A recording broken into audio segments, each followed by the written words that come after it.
Pagbati ng isang magandang umaga mula sa lupon ng pagsusuring veterinarya o Veterinary Inspection Board. Beloved Honorable Mayor Francisco Isko Dumagoso, to our Vice Mayor Angela Ley Chi Atienza, sa aming Secretary to the Mayor, Mr. Manuel, Secretary Letlet Sarcal, and of course to Secretary City Administrator Attorney Wardy Quintos, to Mr.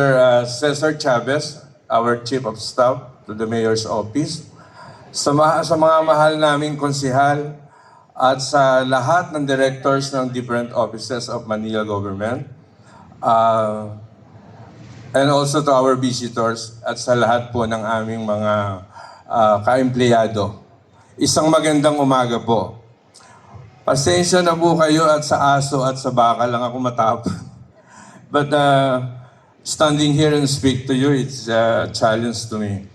Nandito po ako para po ibahagi ang kaganapan namin sa aming tanggapan, Veterinary Inspection Board po, na matatagpuan sa Bitas, sa Tondo. So kami po ay mga veterinaryo na nakikipag-ugnay sa Department of Agriculture para po ipatupad naman ang kanilang mga polisiya doon at ipatupad dito sa ating lungsod. Sa larangan po ng animal welfare at sa food safety. So, yung pong aming gusto ko pong kunin itong pagkakataon na ito para pasalamatan ang ating butihing mayor sa pagpapatayo po ng bagong katayan na epektibo po ngayon sa pagpuproduce ng karne na may kalidad, malinis at ligtas. Alam niyo naman po yung trabaho namin ay kaugnay sa public health. So pinagbubuti po natin ang pagsusuri ng ating mga hayop na kinakatay doon at para makapag-produce nga po ng karning ligtas para sa mga mamamayan ng Maynila. Ito po'y ginagawa namin sa araw at gabi at sinusundan po sa bawat pamilihan na makikita natin sa buong Maynila. About 200 plus employees are employed in our katayan. So nagbibigay po ito ng trabaho sa mga tao na tumatangkilik ng ating katayan, the meat dealers and the butchers. Iwalay po doon yung ating mga public servant na galing po sa Maynila. Gusto ko rin pong pasalamatan ang lahat po ng mga department na sumusuporta sa amin, sa aming mga suliranin na paminsan-minsan o na-encounter namin in our daily operations. Kagaya po ng MDRMO na consistent po nakasuporta sa amin kung meron kaming pagkukulang sa supply ng tubig, the engineering department, who are helping us pagdating po sa mga technical, kagaya po ng mga electrical fault, at saka po yung mga tumutulong sa paglilinis ng aming pagmimintina ng aming mga drainage, na yun po is a perennial problem when it comes to our operation sa katayan.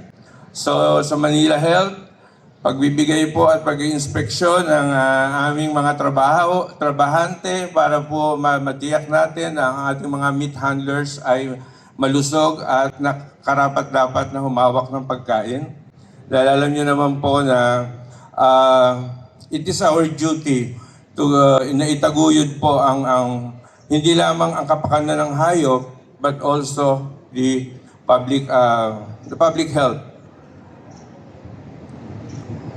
Isa pa po sa aming mga trabaho na ginagawa sa araw-araw ay ang aming Manila City Pound. And again, I want to thank our mayor for giving us a good direction sa aming operation. And of course to our vice mayor who are consistently giving us, mentoring us on the way how to do it right and how to do it correct. Kami po, araw-araw po, may trabaho ang ating City Pound. Pupunta po sila sa mga ibang barangay upon the request that we are receiving every day. And to all the districts of Manila. Nanghuhuli din po kami, sorry for the word nanghuhuli, but we are removing stray animals from the streets. At pinipilit po namin gawin ang tama, although we are easy target of criticism when it comes to handling the animals. But we are assuring you that we are trying to improve every day and listening to the advice of our mayor, of our vice mayor, who are really concerned on our department when it comes to that work. Servant of Manila, our beloved mayor, ang nag-iisang alcalde, Mayor Isko Moreno Dumogoso. Palakpakan po natin.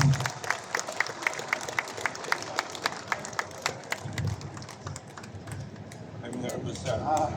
It's okay.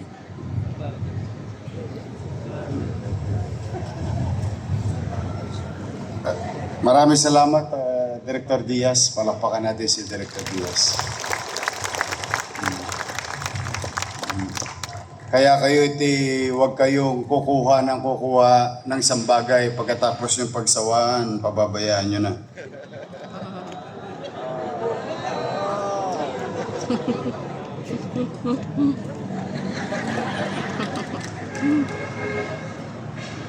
Well, anyway, congratulations to our Veterinary Inspection Board for keeping our city safe with the possibility of our people getting infected with rabies. Keep it up. Ha? Mag-iingat kayo. Baka kayo makagat ng ulol. Anyway, good morning. Magandang umaga sa inyong lahat. Mga kababayan ko, mga kapwa ko lingkod bayan. Yes. Another Monday. Wala ka pa rin jowa. Ang dami sinabi ni Dr. Diaz. Huwag kang madaling magsawa. Promise? Magandang umaga ulit at it's been a week now. We've been very busy trying to come up with on how to cushion the socio-economic impact of these challenges of ours in the world. Now, it's not only in Manila, not only in the Philippines, but generally because of animosities among countries in the Middle East, people in the world, like Manilans, having hard time. Lahat kayo nahihirapan, but kaya kailangan ng gobyerno ay hindi po pwedeng magpahinga. Dapat makaisip ng pamamaraan na paano maibsan yung nararamdaman ng tao, yung hirap o economic challenges ng tao.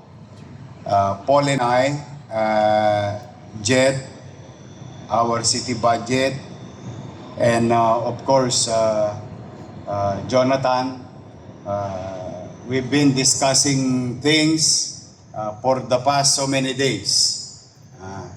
And sa awa naman ng Diyos, dahil sa inyong lahat, mga kapwa ko kawani ng pamalang lungsod, at pagtitiwala ng ating mga taxpayer ay ang ating cash position is somewhat at least at the very least is modest, no? Comfortably modest, unlike last year. but still, wala pa rin tayo, hindi pa rin tayo ligtas.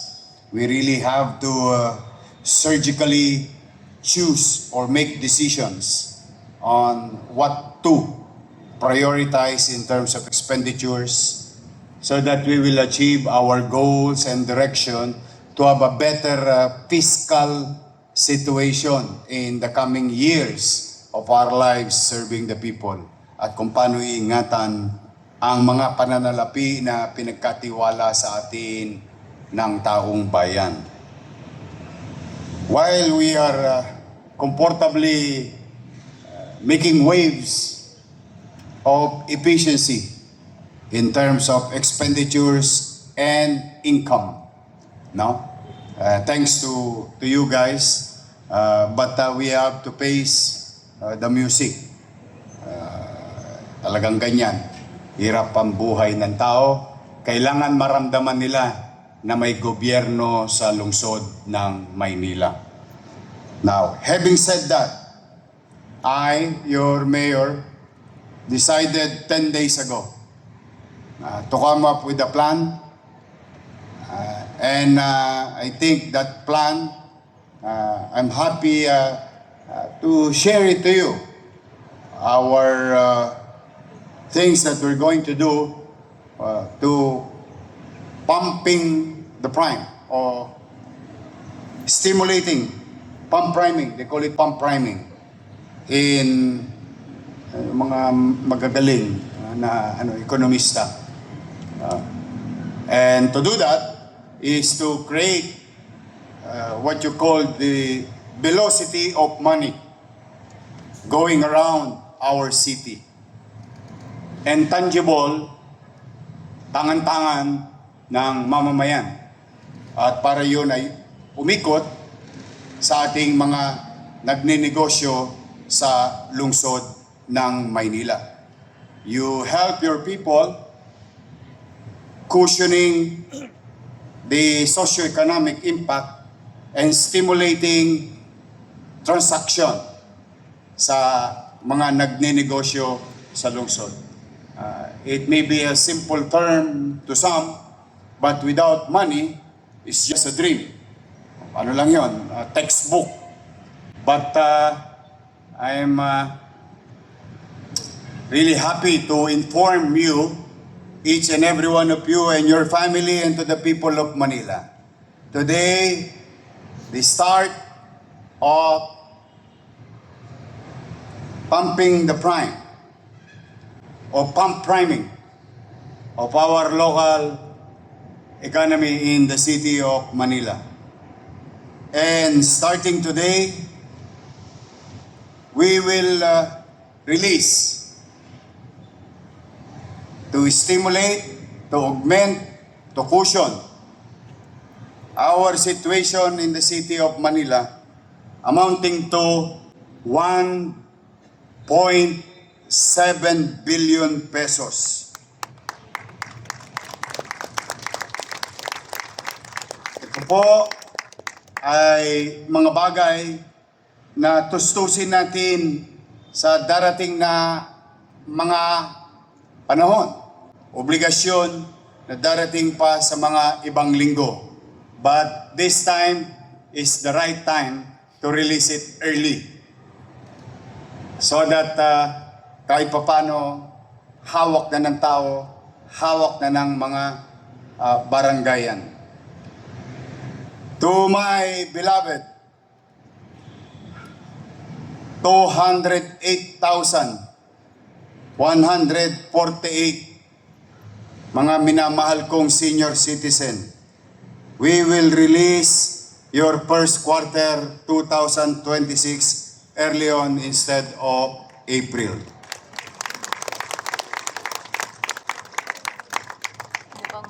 To the solo parent, 17,149.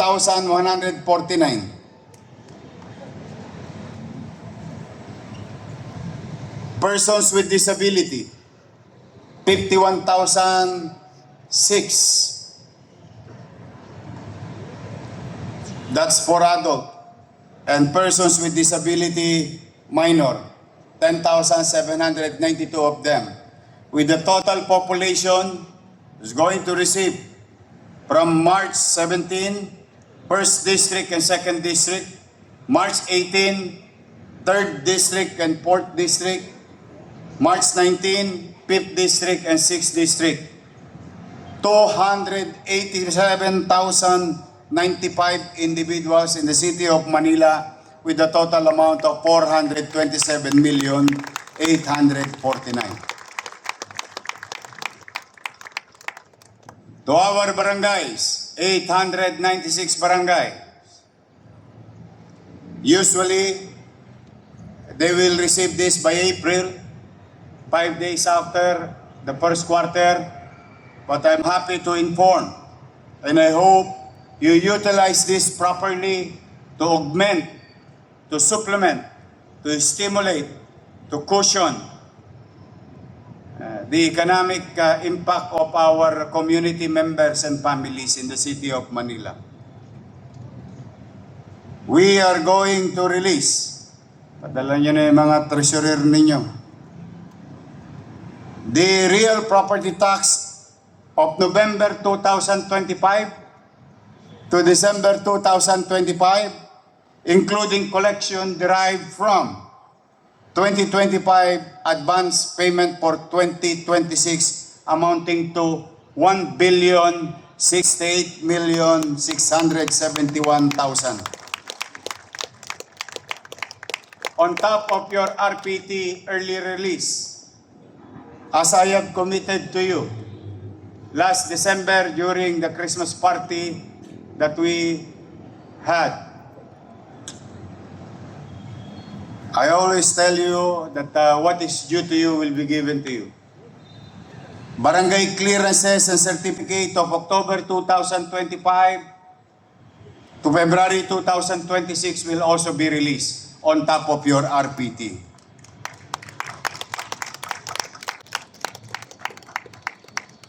To our students, shout out mga taga UDM.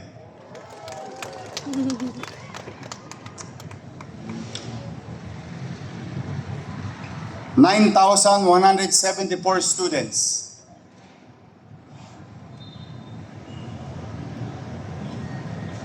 To Pamantasan Luzon ng Maynila, students 7,869 with a total of 17,043. No? For release on March 16 to March 19.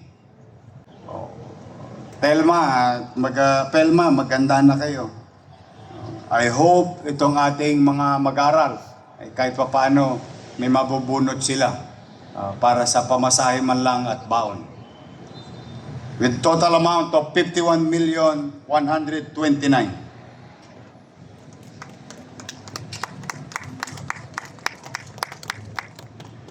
Bureau of J,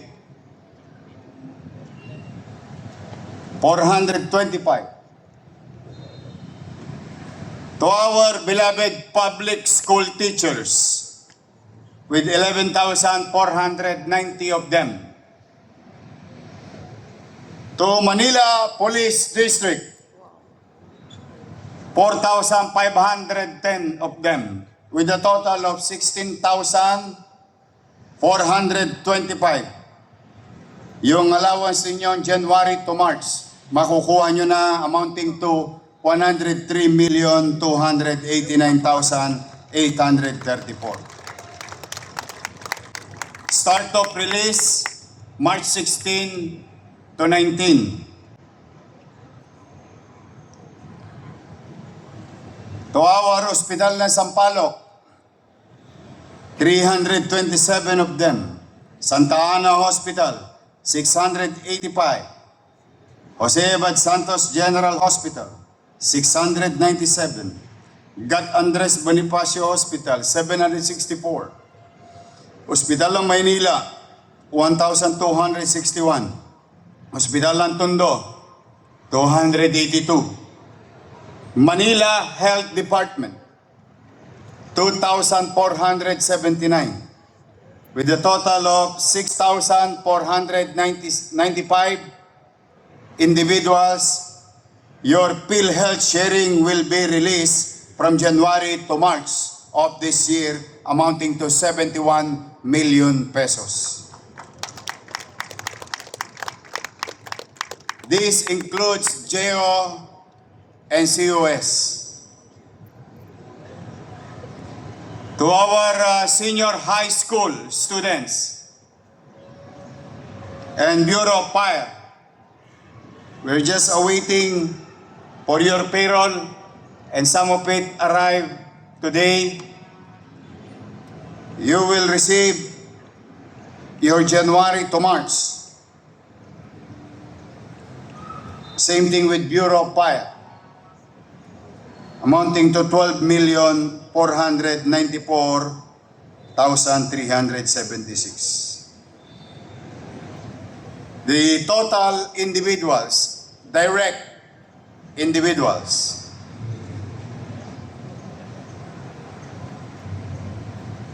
is more or less about 330,000 of them, Manileño.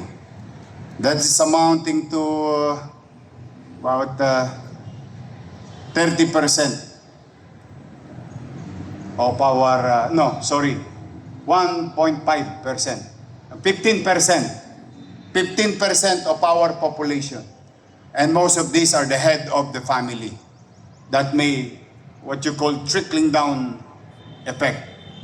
So this is the share of the city to our people. Maramdaman nila na ipinagmamalasakit at nauunawaan sila ng pamahalang lungsod ng Maynila. Now, with the barangay, with the 1,068 million, I hope you utilize this money effectively on the same direction of the city government. Augmentation, stimulant, or anything that can create what you call the buying power of a person. If we can raise the buying capacity or buying power, purchasing power of our community, then the businesses will benefit from it, then jobs will be protected, and the economy is continue to evolve, or what you call the velocity of money effect. So, muli sa inyong lahat, mga kapwa ko kawani, nandito po ang ating isa sa mga naghahanap buhay. And I think mga batang Santa Cruz, kilalang kilala nila to. Gusto ko lang pasalamatan ang TKL Steel Corporation with Ms. Janica Chua, AVP Sales and Marketing, Mr. Candid Capistrano, AVP HR Admin. Sila po ay magdo-donate ng 2 bagong ambulansya. Wow! Thank you very much, ma'am. Basa sana kayo ng ulan. Again, with the announcement, sana po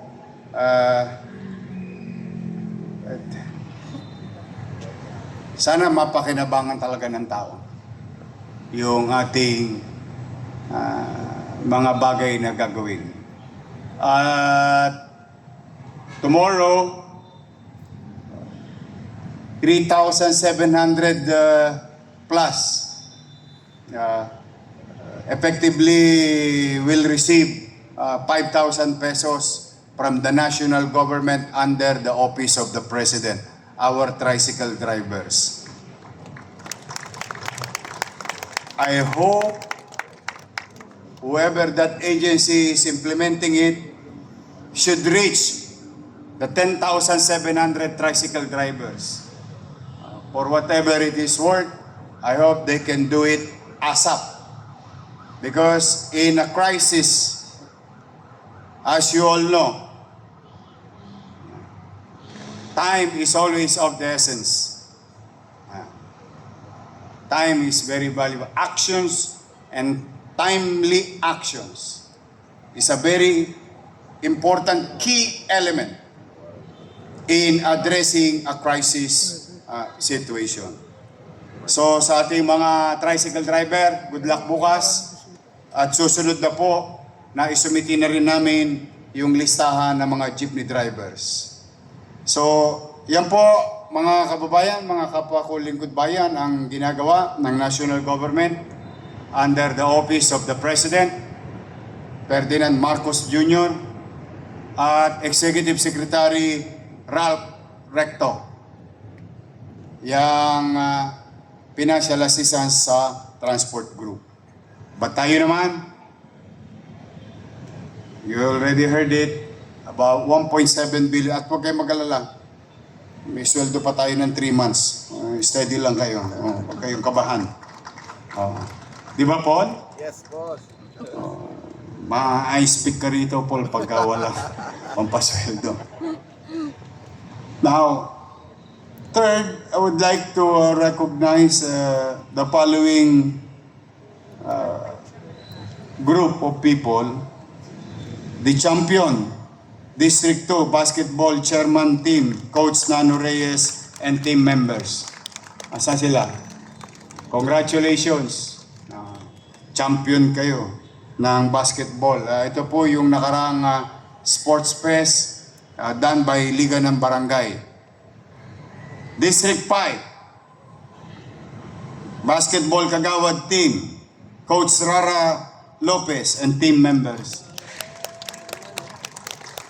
District 4, Volleyball Men's Team, Coach Jeffrey Cortez and team members. District 5, Volleyball Women's Team, Coach Kagawad Cesar Bactol. Assistant Coach Trainer PB Nathan Relion and team members. Congratulations, palakpakan natin yung mga nag-champion sa ating paliga ng Liga ng Barangay sa lungsod ng Maynila. So, muli, mga kababayan, isa na namang linggo ng paglilingkod. At least 4 days lang. Happy ba kayo? 4 days lang? Ha? Parang gusto nyo nang umuwi. I'm happy for you. You know, in an extended hour of work, you save 1 trip of the week.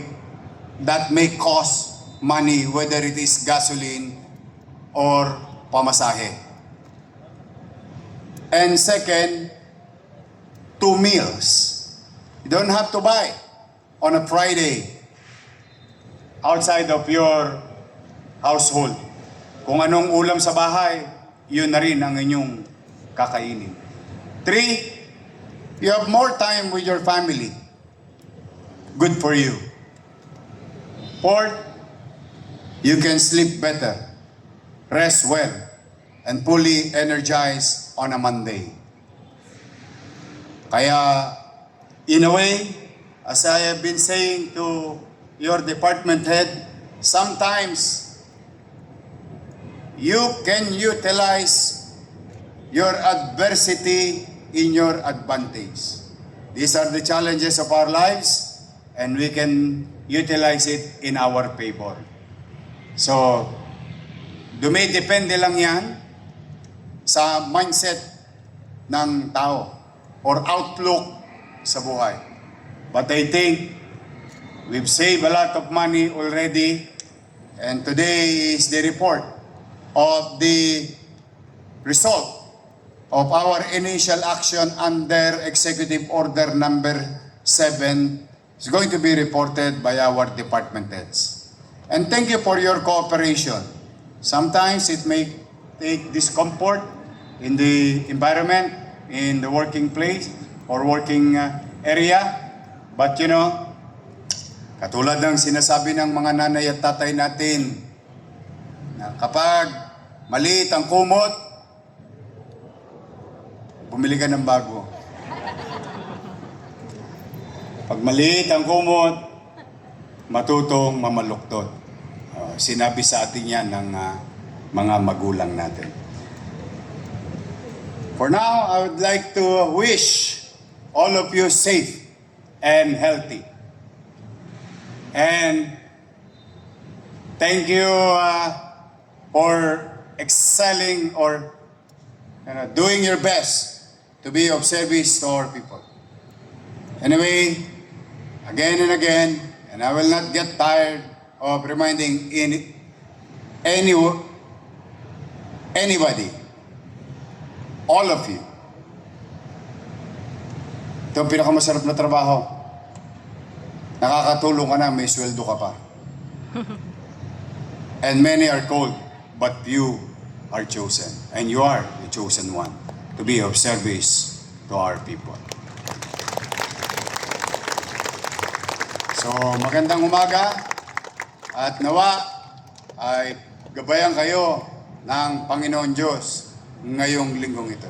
Pagpalain nawa kayo ng pong may kapal. Maraming salamat. Good morning. Manila. God first. Thank you.